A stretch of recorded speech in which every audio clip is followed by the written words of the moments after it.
C'est un procès hors norme. Le 14 octobre 2024, 7 jeunes, tout juste majeurs, viennent livrer leur témoignage. C'était très difficile pour moi, mais ça m'a fait du bien. Beaucoup de personnes ont pu m'écouter et j'ai pu ressentir le soutien des gens. On a été écoutés, on a été compris et on a été entendus et ça je pense qu'il n'y a rien de plus beau franchement. Violence physique, sexuelle, humiliation, travail forcé. Des jeunes placés à l'aide sociale à l'enfance du Nord, anciennement appelée la DAS, qui vont être envoyés dans des familles d'accueil sans aucun agrément. Plusieurs mois après le délibéré, nous revenons sur le calvaire vécu par Maëva, Karl, Damien, Mathias, Camilla, Angelina, Sofiane. Moi, je pense très sincèrement que tout le monde se foutait de ces gosses. Et que c'était vraiment les oubliés de la République et que c'était des petits martyrs. Ils ne pouvaient pas ne pas savoir. Voilà. Je ne vois pas comment c'est possible à moins de surtout pas vouloir savoir. C'est surtout qu'il faut renverser la table maintenant et que c'est vraiment une politique publique qui nécessite que tout le monde se dise que ses enfants, c'est une priorité. Alors nous voulons comprendre. Comment cette association a-t-elle pu accueillir des enfants placés sans agrément du conseil départemental et toucher plus de 630 000 €? Comment les signalements d'éducateurs spécialisés ont-ils pu être ignorés? Pourquoi ces enfants placés n'ont pas été mieux protégés par l'État?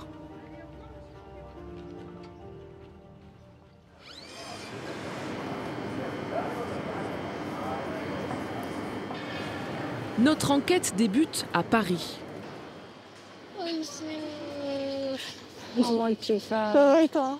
Très bien, contente de te voir. Ça va. Maëva y retrouve Jean Sagnier, avocat, et Oméra Sellier, la présidente de l'association Innocence en danger, qui s'est portée partie civile au procès. Elle a pleuré, le procureur, quand vous avez déposé. Mais c'était très fort. Et le président était absolument génial. Hein. Oui, c'est vrai. Il était remarquable. Hein. Pour Maëva, tout débute en 2017. Elle est alors placée en foyer d'urgence à Lille. J'étais placée parce que j'avais des violences au niveau de ma mère dans mon foyer. Et c'est moi qui avais demandé ce placement. Et en fait, moi, j'étais une fille très calme avant d'aller en foyer. J'étais vraiment posée, j'allais à l'école, j'avais des amis, j'étais souriante, tout ça.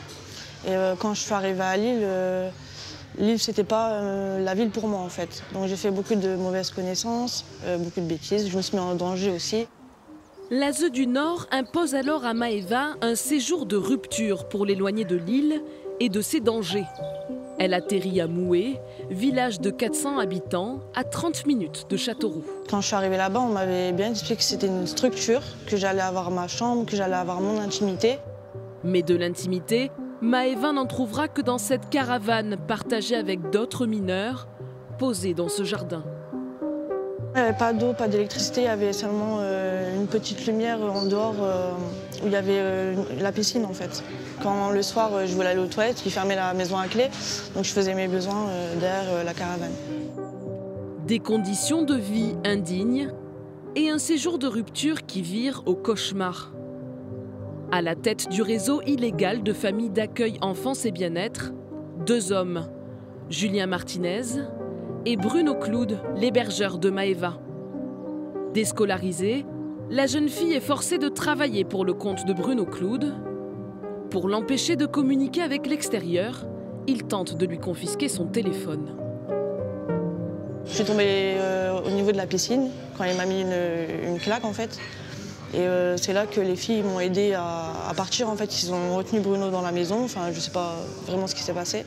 Je fais quelques affaires et je me suis sauvée en fait, dans un bar pas très loin de chez Bruno. Le gérant du routier cache Maëva et contacte les gendarmes qui se rendent chez Bruno Cloud. Mais la tentative d'alerte est un échec et ne déclenche pas d'enquête. Âgée alors de 16 ans, Maëva sera exfiltrée dans un foyer de Châteauroux avant d'être remise à sa mère. Il faut attendre le signalement d'un autre adolescent, Mathias, quelques mois plus tard. Hébergé par Julien Martinez dans la Creuse, c'est son hospitalisation qui révèle toute l'affaire. Un traumatisme crânien après un prétendu accident de vélo qui serait plutôt dû à de violents coups. À son réveil, il supplie les soignants de ne pas le renvoyer vers l'association de familles d'accueil et commence à raconter ce qu'il a subi pendant ses séjours. Le patron a mis ses doigts sous ma gorge et mes talons étaient surélevés en fait, du sol. Et j'avais vraiment des difficultés à respirer, vraiment. C'était très compliqué. Après, il a baissé mon pantalon. Je l'ai remonté. On ne voyait pas mes parties génitales, heureusement. Après, c'est lui qui a baissé son pantalon et qui m'a uriné dessus. 7 ans plus tard, le procès s'ouvre. Maëva affronte à nouveau le regard de Bruno Cloud. J'ai beaucoup pleuré, parce que ça m'a un peu écœurée aussi. Surtout qu'à un moment, il m'a regardé, il m'a dit « Je regarde Maëva depuis lundi, je vois bien que là, ça m'a fait grave quelque chose. » Une soixantaine d'enfants seraient passés entre les mains de Julien Martinez et Bruno Cloud. Et si le procès a pu avoir lieu, c'est grâce à l'association Innocence en danger et son travail de recherche. Les enquêteurs disposent de noms, mais retrouver ces jeunes au parcours brisé, souvent à la rue ou même décédés, est complexe. On a fait un appel qui a été heureusement relayé par les médias, radio et autres. Et après, petit à petit, des jeunes comme Maëva qui avaient vécu des choses dans cette affaire, dans le cadre de cette affaire, se sont manifestés et c'était superbe. Aux côtés de l'association, 3 avocats vont défendre bénévolement les jeunes victimes. Mais des faits graves n'ont pas été retenus par les juges d'instruction, comme le travail forcé ou les violences sexuelles. Comment est-ce qu'on peut admettre que dans un dossier dans lequel le principal accusé a pris 20 ans de réclusion criminelle parce qu'il violait quotidiennement sa fille, comment peut-on admettre que dans un dossier comme celui-ci, il y ait une jeune fille de 8 ans, un enfant de 8 ans, confié à l'ASE, qui a dénoncé avoir été également violée et que, à l'exception de sa plainte, personne n'a enquêté. On n'a même pas entendu M. Cloud. On n'a même pas essayé de savoir si c'était vrai, alors que tout dans le dossier permettait de savoir que c'était vrai. Quand je pose à l'audience la question à M. Cloud, qu'est-ce qu'il répond? Qu'est-ce que vous voulez que j'en fasse de celle-là? J'avais déjà ma fille dans mon lit tous les jours. Vous avez un dossier dans lequel vous avez une sexualisation permanente. Ces jeunes filles n'avaient pas le droit de porter des culottes, et pour vérifier qu'elles ne souillaient pas leurs culottes, parce que l'idée c'est là. Les jeunes filles, quand elles portent des culottes, elles les souillent, donc on va vérifier tous les jours, tous les matins. On va tâter l'entrejambe pour voir s'il n'y a pas de culotte. Eh bien, croyez-vous que cela ait intéressé les juges d'instruction de poursuivre? La réponse est non. L'autre combat de Jean Sagnier, l'absence de réaction de l'ASE du Nord, qui a pourtant mis ses enfants en danger. Il annonce porter plainte contre le conseil départemental. Pour comprendre l'importance de ce procès dont Châteauroux a été le théâtre, notre enquête nous emmène à Toulon.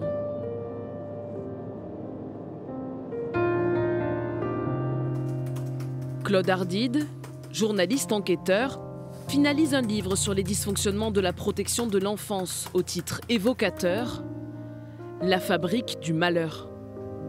Le procès de Châteauroux y tient une place centrale.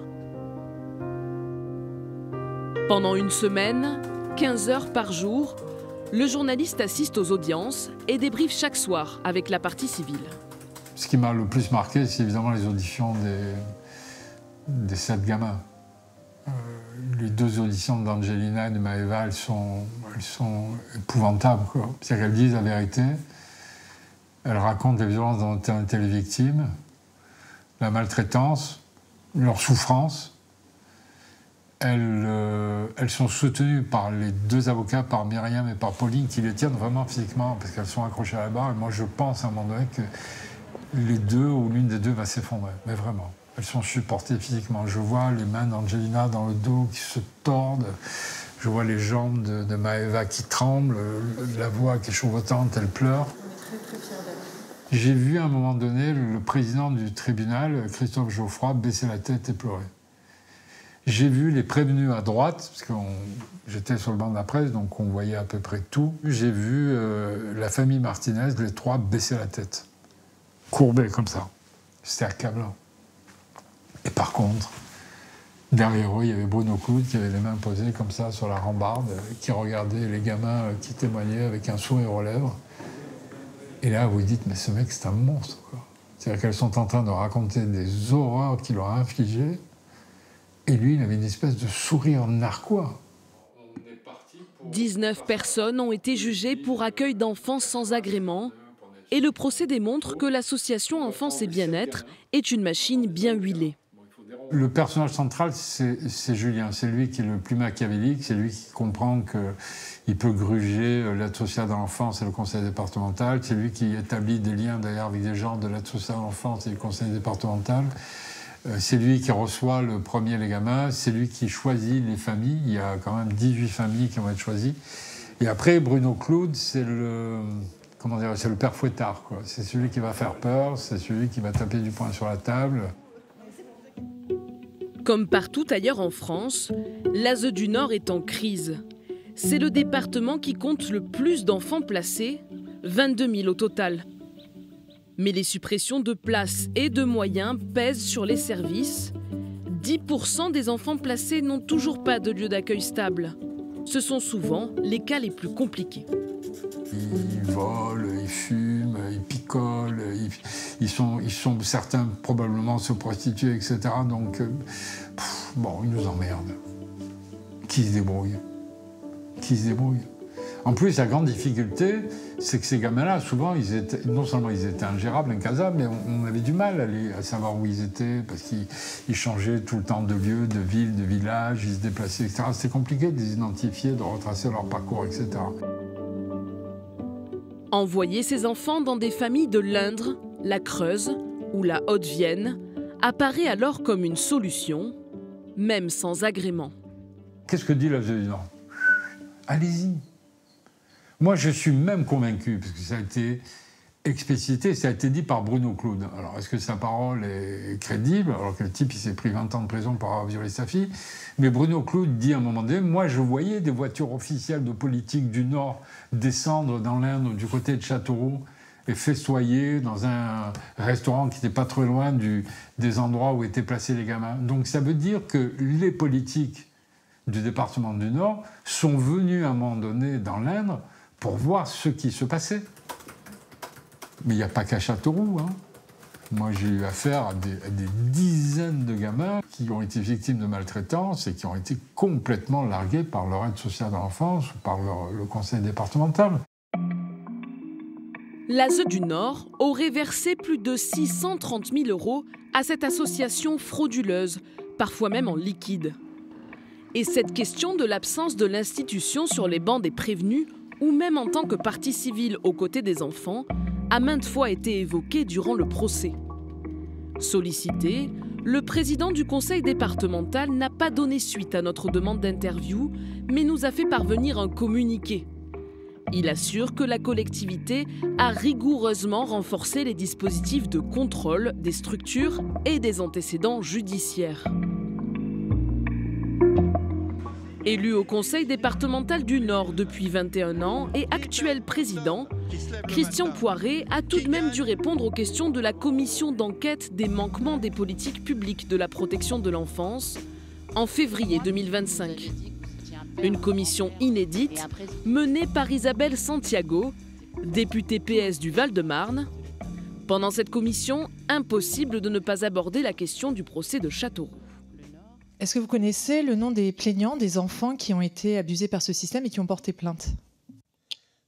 Attendez, je ne suis pas allé jusqu'au prénom, les noms. Non, mais je suis très clair. Attendez, moi, c'est des enfants, et souvent, dans le milieu social, vous donnez des prénoms différents. Donc, je ne sais pas, on peut peut-être poser la question. Non. Voilà, je vous réponds. Je suis très court, Madame la Présidente. Oui. Christian Poiré a notamment défendu le conseil départemental en affirmant que l'association Enfance et Bien-être aurait produit de faux documents d'agrément. J'ai découvert hier que je pourrais me porter partie civile aujourd'hui. Non, mais je vous le dis comme je le pense. Compte tenu que je n'étais pas aux affaires et que mes prédécesseurs ne se sont pas portés partie civile, moi, on est en 2017, je suis en 2025, je suis arrivé en 21, je pensais, je veux dire, si vous voulez, portez pas partie civile, je ne suis pas un juriste. Une audition marquante pour Isabelle Santiago, toujours pas convaincue par les arguments avancés par Christian Poiré. Évidemment qu'il va nous donner, lui, sa vision à l'instant T. Sauf que nous, on a l'historique. Donc du coup, l'historique, ça ne permet pas de partager sa vision d'aujourd'hui. Il est la caricature pour moi de cette capacité à ne pas être à la hauteur de la mission qui lui a été confiée.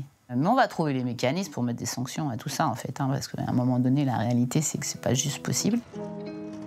Mais quel avenir pour ce rapport, alors que les gouvernements successifs peinent à agir pour protéger les 350 000 enfants placés en France? Pour bien saisir la fraude qui s'est jouée à Châteauroux, il faut comprendre le système de placement à l'aide sociale à l'enfance. Si un enfant subit des maltraitances, un proche ou une institution comme l'école donne l'alerte. Il y a ensuite une investigation menée par une assistante sociale. Un juge peut alors décider de laisser l'enfant dans sa famille sous la surveillance d'un éducateur spécialisé. En cas de danger grave, l'enfant peut aussi être placé en MEX, maison d'enfants à caractère social, ou en famille d'accueil. Avec le procès de Châteauroux, les familles d'accueil agréées de l'Indre se sont retrouvées dans l'œil du cyclone médiatique, tout comme l'ASE de l'Indre. Une séquence qui laisse des traces, comme dans cette famille d'accueil située à quelques kilomètres de Châteauroux. Mais moi je suis là, donc toi t'es même pas rentré une seule fois, donc pendant... Ah mais toi tu gagnes toujours à ça. Elisabeth et Alain sont assistants familiaux. À leur charge, 6 enfants placés. Eux ont dû passer une formation de 300 heures pour obtenir un agrément et ont mal vécu ce procès. Moi, c'est même pas un métier, c'est une passion. Et d'entendre qu'il y a des enfants qui ont été même pas placés, mis, je veux dire, dans ces familles qui n'ont aucun agrément, qui n'ont pas du tout été des familles d'accueil, quoi. Ouais, ça peut être blessant. Car devenir famille d'accueil ne s'improvise pas. Et tous sont salariés du conseil départemental. Bonjour. Bonjour, ça va bien? Très bien. Alors, le président du conseil départemental de l'Indre, Marc Fleuret, le confirme. Dans cette affaire, l'ASE du Nord n'a pas respecté les procédures. Là, si tu fais 2, 1, 2, t'as gagné. À partir du moment où un département envoie des enfants dans un autre département, le département doit être informé. Donc il y a eu un dysfonctionnement, ça c'est clair. Mais nous, au niveau du département de l'Indre, on n'avait aucune information, on n'avait pas eu d'information de la part du département du Nord, et en plus, les familles n'étaient pas agréées, donc transparentes par rapport à nos services. Mais alors, comment fonctionne une famille d'accueil formée et certifiée? La réponse nous vient de Noémie. Elle vit chez les Moreau depuis l'âge de 8 ans et se sent ici comme dans une famille. On dit que les familles d'accueil, les enfants, c'est des cassos, les familles d'accueil, ils maltraitent les enfants, mais c'est pas vrai du tout. Moi, je suis super à l'aise. Ici, j'ai tout ce que je veux, et franchement, je serais chez ma mère, tout ça, je l'aurais pas du tout. Et je serais cassée en 1000 morceaux. Et eux, en fait, ça a été des piliers pour moi dans ma vie. On n'est même pas leurs enfants, et ils nous donnent de l'amour, ils nous donnent du temps, ils partagent des moments avec nous. Ils sont même pas obligés de nous emmener en vacances, ils nous emmènent tout le temps, pratiquement.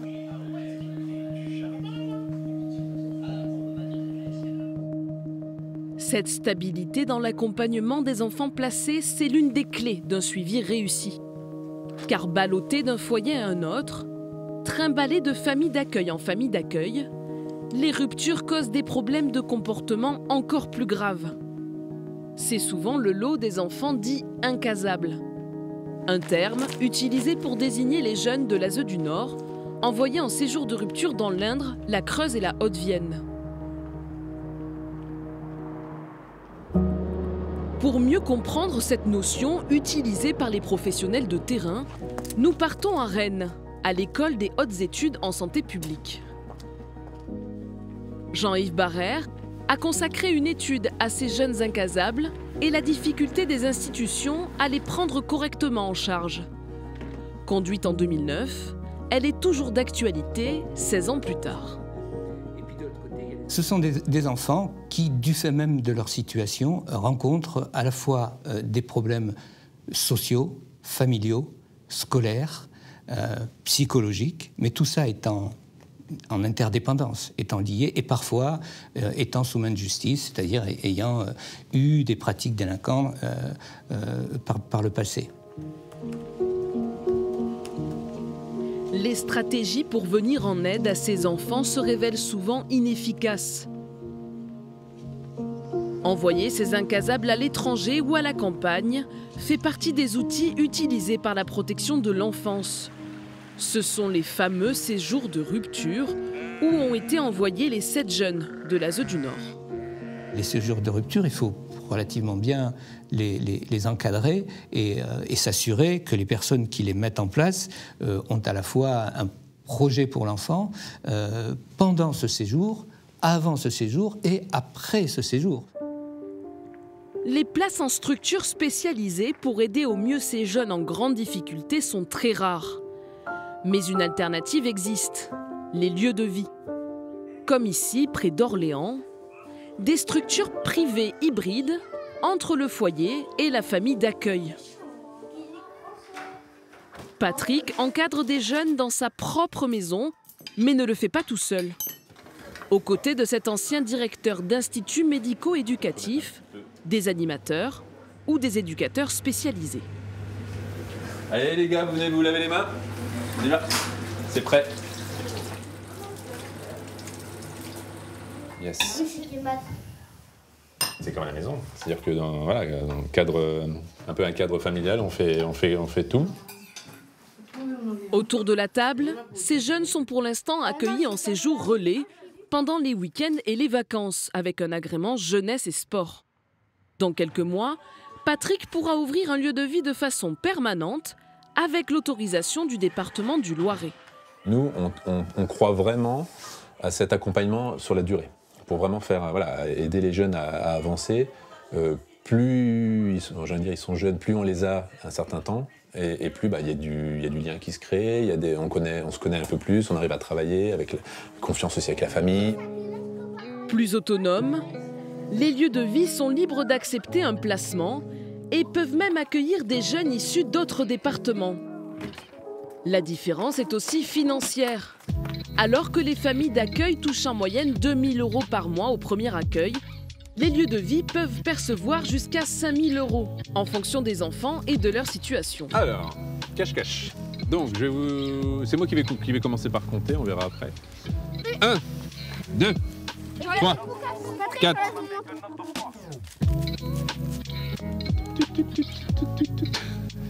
Mes yeux bioniques. Vu Fred, derrière l'arbre. Des lieux de vie, il en existe 500 en France. Ces structures accueillent bien souvent les jeunes dits incasables qui ne trouvent leur place nulle part ailleurs et font leurs preuves. Dans ce métier, on parle beaucoup d'avoir la juste distance. Moi, je préfère dire la juste proximité. Voilà, c'est ce qui veut dire un peu la même chose, sauf que c'est pas le même mot qu'on utilise. Et moi, je suis persuadé que dans cet accompagnement, ça peut fonctionner que s'il y a une certaine proximité, qu'il y a une accroche, qu'il y a un lien. Après, évidemment, encore une fois, à mesurer, mais ça me semble essentiel. Plus libres, les lieux de vie sont désormais contrôlés au même titre que les familles d'accueil. Mais un flou subsiste quant à leur cadre juridique. Et par manque de place, de nombreuses structures s'affichent lieux de vie et d'accueil avec un simple agrément jeunesse et sport. C'est ce genre de pratique que les syndicats de l'aide sociale à l'enfance dénoncent depuis des années. Nathalie Bourbon est éducatrice spécialisée en Centre Val-de-Loire depuis plus de 20 ans. Elle a vu les moyens alloués à la protection de l'enfance réduits à peau de chagrin. Quand on est démuni, qu'on se dit cet enfant-là, il faut absolument qu'il soit hors cadre familial, et qu'est-ce qu'on a à nos dispositions? Rien si ce n'est des lieux un peu, on se contente de jeunesse et sport, mais ça c'est avec obligatoirement l'aval du département, parce que c'est lui qui finance. Donc il ne peut pas dire qu'il n'est pas au courant. Fermer les yeux par manque de place aurait-il permis à l'ASE du Nord d'envoyer des jeunes vers l'association Enfance et Bien-être sans vérifier les agréments d'accueil? Nathalie Bourbon espère que la médiatisation de ce nouveau procès fera bouger les lignes. Si enfin ça pouvait alerter réellement les politiques et qui changent de regard et puis surtout qui prennent des décisions qui soient des réelles décisions et pas seulement des effets d'annonce, parce que c'est quand même beaucoup ça. Malgré tout, on va ouvrir un établissement, d'accord, mais avec qui à l'intérieur et comment, et on voit bien que ça suffit pas toujours. Claude Ardide l'appelle pourtant de ses voeux. Il doit y avoir un avant et un après Châteauroux.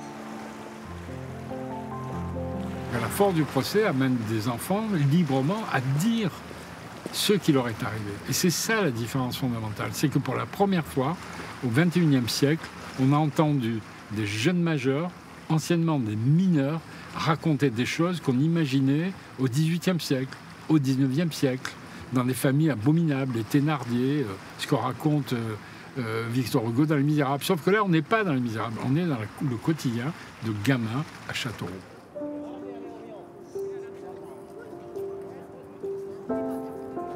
Mais comment se remettre de ce quotidien, même des années plus tard? Cette histoire, Maëva a eu envie de la partager sur les réseaux sociaux. Chers avocats, nous souhaitons exprimer notre profonde gratitude pour votre engagement inébranlable envers nous et les victimes d'inceste et d'abus. J'ai plusieurs notes dans mon téléphone et je sais pas ce qui m'a... J'en avais marre juste d'écrire pour moi, en fait, que moi-même écrire, et puis je trouvais vraiment que c'était touchant. Donc je préférais partager ces histoires pour les autres aussi. Aujourd'hui, âgée de 24 ans, Maëva doit s'en sortir, seule.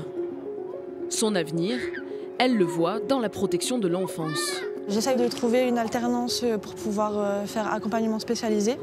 Donc aussi pour avoir un petit peu plus d'expérience et pouvoir faire par la suite éducatrice spécialisée. Vous savez, si je serais éducatrice, j'aurais envie de sauver tous les enfants du monde. Mais je sais que c'est pas possible. Et c'est pour ça que je vais me battre pour faire les études qu'il faut et pouvoir être une bonne éducatrice. Voilà. Se battre, car pour les jeunes du procès de Châteauroux, rien n'est facile. Lâchée par l'aide sociale à l'enfance dès 18 ans, Maëva est livrée à elle-même.